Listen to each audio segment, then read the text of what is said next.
The courtroom was silent. Judge Carter, a man known for his wisdom and fairness, looked down at the defendant, a young, blonde girl in designer clothes who sat with her arms crossed. She wasn't nervous. She wasn't even paying attention. She looked bored. "Miss Caldwell, do you understand the charges against you?" the judge asked, his deep voice echoing through the room. She rolled her eyes. Yeah. Can we just get this over with?" The judge's expression didn't change. But everyone in that room knew this wasn't going to end well for her. Have you ever seen someone instantly regret their actions? Before we dive into the story, comment below where you're watching from. Judge Carter kept his eyes on Madison. She was still fidgeting, sighing, completely unbothered by what was happening around her. But the rest of the courtroom? They were watching. They had seen this before. Rich kids walking in like the rules didn't apply to them. But they also knew something Madison didn't. Judge Carter wasn't the type to be disrespected. He leaned forward slightly, folding his hands on the bench. "Miss Caldwell, let me be very clear," he said, his voice firm. "This is not a joke. You are facing serious charges. You are not at a country club. You are not at a fashion show. You are in a court of law. So, let's try this again." His tone was even, measured, controlled. But Madison rolled her eyes. "Okay, geez, no need for the lecture." The air in the courtroom shifted. The lawyers glanced at each other. The bailiff stiffened. Even Madison's own attorney subtly shook his head. They knew what was coming. Judge Carter had given her a chance. She had thrown it away. And now, she was about to see exactly how big of a mistake that was. Madison Caldwell had never been told no. Born into old money and privilege, she had spent her life breezing through rules and consequences. Whenever she made a mistake, someone else fixed it. Teachers excused her. Security guards looked the other way. Police officers, they took bribes or made phone calls. And now, sitting in this courtroom, she expected the same outcome. She adjusted her designer bracelet, barely looking up as Judge Carter spoke. "Miss Caldwell." His voice rang through the room. She sighed dramatically. Yeah, what now?" A ripple of murmurs spread through the courtroom. Her lawyer shifted uncomfortably. Even the bailiff raised an eyebrow. But Madison, she didn't notice. She scrolled through her phone, completely unfazed. "Miss Caldwell, put your phone away," Judge Carter said, his voice firm. She groaned, shoving it into her purse. "Relax, it's not that serious." The courtroom fell into an eerie silence. Judge Carter sat still. He had seen arrogance before, entitlement before. But this was something different. This was a girl who believed she was untouchable. But in a few moments, she was going to learn just how wrong she was. Judge Carter's patience was thinning. Madison sat in front of him, completely uninterested. She flipped through her phone, tapping her fingers impatiently. To her, this was all just a formality. "Miss Caldwell, I asked you a question," Judge Carter said, his voice steady but firm. She didn't even look up. Yeah, I heard you." The courtroom grew still. Even her lawyer seemed uneasy, glancing nervously between her and the judge. "This is not a game, Miss Caldwell," Judge Carter continued. "This is serious." Madison finally glanced up, but only to roll her eyes. Okay. Can we just get this over with?" Judge Carter let out a deep breath. This wasn't the first time he had encountered a spoiled, rich kid who thought the rules didn't apply to them. He had seen it all in his years on the bench. But something about Madison's lack of remorse hit him differently. Her attitude, her entitlement, the way she dismissed everything he had said. It didn't sit right with him. "Miss Caldwell, you're being charged with reckless driving, resisting arrest, and public intoxication. This isn't just some minor mistake. There are consequences." Madison sighed again, flipping her hair over her shoulder. "Yeah, I get it, but my dad will take care of it. It's not a big deal." The courtroom was dead silent.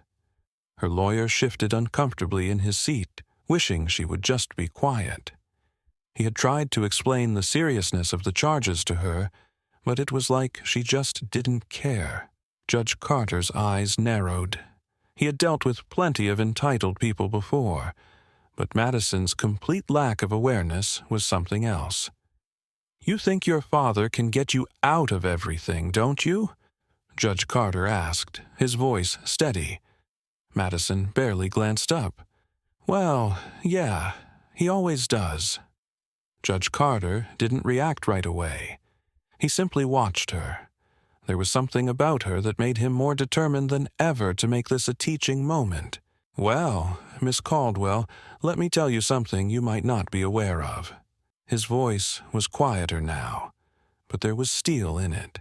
She looked up at him for the first time in what felt like ages. She didn't know whether to take him seriously or just ignore him again. "In this courtroom, you aren't just anyone's daughter. You're one of the people who has to answer for your actions. No amount of money or power can change that." Madison's smile faltered for the first time. She didn't want to admit it, but she could see the seriousness in his eyes. Judge Carter took a long breath, looking at her carefully. "The law doesn't bend for anyone, no matter their last name, no matter their wealth." Madison stayed silent for a moment, unsure how to respond. This was the first time in her life that someone wasn't willing to just let her walk away. The tension in the room had thickened. Everyone was waiting for her to finally get it. But instead of backing down, she crossed her arms defiantly. "Okay, but what are you going to do?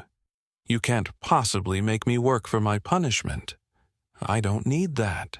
Judge Carter leaned forward. "Let's see if you change your mind." Madison stared at him. The game was no longer in her hands. She had just crossed a line, and she didn't even know it. And then he delivered the sentence. "You will be assigned 100 hours of community service," he began. "But not just any service. You will spend those 100 hours working with young offenders at a rehabilitation center for drunk drivers." A gasp swept through the courtroom. Madison's eyes widened in disbelief. "What?" she exclaimed. "You can't be serious." Judge Carter didn't flinch. "I am very serious, Miss Caldwell. You will hear the stories of those whose lives were ruined by people like you. You will work with those whose lives could have been saved if people like you had taken responsibility." The room was silent, and Madison was speechless for the first time. This wasn't the sentence she had expected. She tried to speak, but no words came out. "You'll see, Miss Caldwell, what it really means to take responsibility for your actions, and perhaps, just maybe, you'll come to understand that your family's wealth won't shield you from every consequence." Her lawyer looked at her with concern in his eyes. He had tried to prepare her for everything, but this was a different kind of lesson. Madison finally spoke, but her voice was quieter now. "I don't need to work with them. I didn't hurt anyone." Judge Carter gave her a hard look. "Maybe not today. But you need to learn something, Miss Caldwell. You are not above anyone else. The law is not for the rich, and it is not for the poor. It is for everyone." Madison sat back, her face pale. She was no longer laughing, no longer smirking. She had been hit with the truth she never thought she would face. Judge Carter gave one final glance to the courtroom. "Court is adjourned." Madison sat frozen in her chair. The words of Judge Carter echoed in her mind like a bad dream.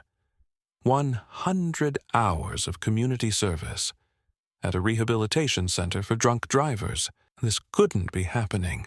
She turned to her lawyer, whispering sharply, "Do something." He shook his head, his expression grim. "It's already done, Madison. There's no way out of this." She swallowed hard. For the first time in her life, she had no escape. The judge had closed his folder, ready to move on. The case was over. The decision was final. But Madison wasn't ready. She jumped up from her seat. "Your Honor, I don't think you understand." The courtroom gasped. Judge Carter looked up slowly, his face calm but unreadable. "I don't understand?" Madison waved her hands, her voice rising. "I mean, I don't belong in a place like that. I don't need to be around criminals." The room fell into dead silence. Even her own lawyer tensed beside her. Judge Carter leaned back in his chair. "Criminals?" he repeated, his voice heavy with something unmistakable, disappointment. "Tell me, Miss Caldwell, what exactly do you think you are?" Madison flinched. What? You think you're different from the people in that rehab center?" "I didn't hurt anyone," she blurted out. Judge Carter's expression darkened. Not yet. A murmur rippled through the courtroom. Madison's mouth opened, then closed. She could feel her face burning. She wasn't used to this feeling. Guilt, embarrassment, fear. The judge tapped his fingers on the bench. "Miss Caldwell, do you know how many people sit in this courtroom, just like you, saying those exact words?" She bit her lip. "They all say the same thing. I didn't mean to. It wasn't that serious. I wasn't trying to hurt anyone." His voice cut through her like ice. "And yet, families bury their loved ones every single day because of people like you." Madison felt like the air had been knocked out of her chest. Judge Carter let that sink in. Then his voice softened, but that only made it worse. "You're lucky, Miss Caldwell, very lucky," he continued, "because tonight you get to go home. You get to go to bed in your expensive apartment, in your comfortable life. But do you know what some of the people in that rehab center would give to have that chance?" Madison gripped the table. "They would give anything, Miss Caldwell, anything. But they don't get that chance, because someone made a reckless choice. Someone just like you." Her heart pounded. Judge Carter sighed, shaking his head. "You think this sentence is unfair, uncomfortable, inconvenient?" She nodded quickly, desperate for a way out. "Good." Madison flinched, because maybe if you feel even a fraction of the discomfort that those families feel every day, you'll finally understand why you're here. Her hands were shaking. She had never felt this way before. Never been put in her place, and never been forced to listen. Judge Carter's voice grew quieter. "I don't want to ruin your life, Miss Caldwell. I don't want to punish you just for the sake of it. But I do want you to learn. And I do want you to change." She swallowed hard. For the first time, she was starting to believe him. And for the first time, she was afraid. Madison sat back down, her body tense. Her heartbeat pounded in her ears. The courtroom was silent, waiting for her reaction. Judge Carter took off his glasses and sighed. "Miss Caldwell, let me ask you something." She hesitated. For the first time, she wasn't in control. "Do you think your life is more valuable than the lives of those in that rehabilitation center?" Madison's throat tightened. "No, I didn't say that. But that's what you believe, isn't it?" Judge Carter asked, his voice firm but not unkind. She opened her mouth to argue, but stopped. Because she knew she had spent her entire life acting like she was better than other people, that she deserved more, that rules were just suggestions. Judge Carter continued. "The people in that rehab center, some of them made mistakes like you, some didn't get caught in time, and some, they were the victims of people like you." Her stomach turned. "You think your father's money will save you. You think your name will protect you. But let me tell you something, Miss Caldwell." He leaned forward. "You almost killed someone." Her breath hitched. "But I didn't—" "Not yet," he said, cutting her off. Madison couldn't breathe. Her hands trembled. That's what every person in that rehab center thought before it happened to them. And you, Miss Caldwell, were seconds away from becoming one of them. She clenched her jaw, trying not to cry, but the weight of his words crushed her. Do you know what happens when people like you don't take responsibility? She stayed silent. Mothers bury their children. Families lose loved ones. People who were in the wrong place at the wrong time never go home again. Tears welled in her eyes. This is not about your inconvenience, Miss Caldwell. This is about the lives you risked, and the ones you might have destroyed. The courtroom was so quiet it felt suffocating. Tell me, Judge Carter said, his voice softer now, do you still think this sentence is unfair? Madison couldn't speak. For the first time in her life, she finally understood. She had been reckless, selfish, thoughtless. She had laughed it off, and yet, in the blink of an eye, she could have been the reason someone never made it home. Her father's money wouldn't have changed that. Her name wouldn't have erased it. Nothing would have. She lowered her head, unable to meet the judge's eyes. Judge Carter wasn't finished. Let me tell you about the people in that rehab center, he said, voice steady. A woman named Sarah, 32 years old. She's paralyzed from the waist down because a drunk driver ran a red light. She was on her way to pick up her son from school. He was waiting for her at the gate. She never showed up. A shiver ran down Madison's spine. Then there's Marcus, 19 years old. He was a college freshman.